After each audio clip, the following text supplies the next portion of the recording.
আমি কেন সফলতা পেলাম না? আমি সফলতা পাইনি তার একটি মাত্র কারণ, সেটা হচ্ছে ফেসবুক প্ল্যাটফর্ম। এই ফেসবুক প্ল্যাটফর্মে ফেসবুকের গাইডলাইন মেনেই কিন্তু আমি প্রতিদিনই আমি কিন্তু কাজ করি। আমি কিন্তু ফেসবুকের গাইডলাইন মেনে সকাল 7টা থেকে শুরু করে রাত 10টা পর্যন্ত গাইডলাইন মেনে কাজ করি। সকাল 7টায় আমি একটা রিলস ভিডিও আপলোড করি। সকাল 10টায় আমি একটি ফটো আপলোড করি। বেলা 1টা আমি একটি রিলস ভিডিও আপলোড করি। 4টার সময় আমি একটি টেক্সট দিয়েছি। সন্ধ্যা 7টায় আমি একটি ভিডিও আপলোড করেছি। আমি আরও একটি রিলস আপলোড করেছি। রাত যখন 10টা বাজে তখন আমি আবার একটি টেক্সট বা একটি ফটো দিয়ে আমি ঘুমিয়েছি। কিন্তু আমি কিন্তু কন্টেন্ট মনিটাইজেশন পাইনি। তাই আমি মনে করলাম যে ফেসবুক মামা আমার প্রতি সহৃদয় না, ফেসবুক মামা আমার প্রতি ভালোবাসা দেখায়নি। তাই এই ফেসবুক প্ল্যাটফর্ম থেকে আমি অবসর নিয়েছিলাম। কিন্তু আসলে অবসর নেওয়ার পরে আমি আবার চলে আসলাম। আমি অবশ্যই এখানে স্থির হয়ে থাকতে পারিনি, তাই আমি কিন্তু আবার চলে আসছি এখানে কাজ করার জন্য।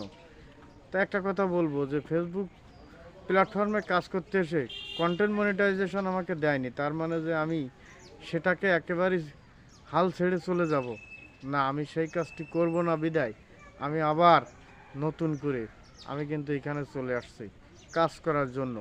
আর সবচেয়ে বড় একটি কথা, কন্টেন্ট মনিটাইজেশন না পাওয়ার একটি মাত্র কথা, সেটা হলো কি, সেটা হলো এই, আসলে ফেসবুক কখন কাকে কোন সময় যে কন্টেন্ট মনিটাইজেশন দেয় এটা একমাত্র ফেসবুক মামাই জানে। আসলে আমার এই পেজে 4200-4500 ফলোয়ার্স আছে। আমি যাদেরকে এই পেজ খুলে দিয়েছি বা প্রোফাইল খুলে দিয়েছি তারাই কিন্তু কন্টেন্ট মনিটাইজেশন পেয়েছে, আমি কিন্তু পাইনি।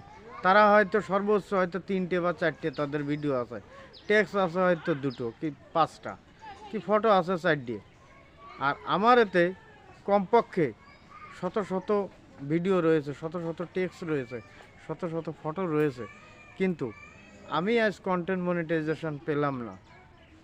এটা একটা বড় আফসোস। তাই আমি বলতে চাই, আসলে ফেসবুক মামা কখন কাকে কোন সময় যে কন্টেন্ট মনিটাইজেশন দেয় এটা মনে হয় ফেসবুক মামা নিজেও জানে না। তারপরেও ফেসবুক মামাকে ধন্যবাদ জানাই, সাধুবাদ জানাই যে সে আমাদের প্রতি সহৃদয় আছে, সে আমাদের প্রতি ভালোবাসা দেখাবে। সেই সাথে সাথে আরেকটি কথা বলবো, আপনাদের যদি কোনো মন্তব্য থেকে থাকে তাহলে আপনারা কিন্তু এই কমেন্ট বক্সে, নিচের এই কমেন্ট বক্সে আপনারা কমেন্ট করবেন এবং আপনাদের মতামত প্রকাশ করবেন। আর একটা কথা বলবো, আপনি যদি নতুন হয়ে থাকেন তাহলে আপনাকে বিশেষ অনুরোধ করে বলবো, আপনি আমার এই ফেসবুক পেজটি ফলো করে আমার সঙ্গে থাকবেন। আর এখানে বিভিন্ন রকম ভিডিও আছে, ভিডিও দেখে সেই ভিডিও রিলেটেড আপনি একটি কমেন্টস করবেন, এটা আপনার কাছে অনুরোধ। ধন্যবাদ আমাদের সঙ্গে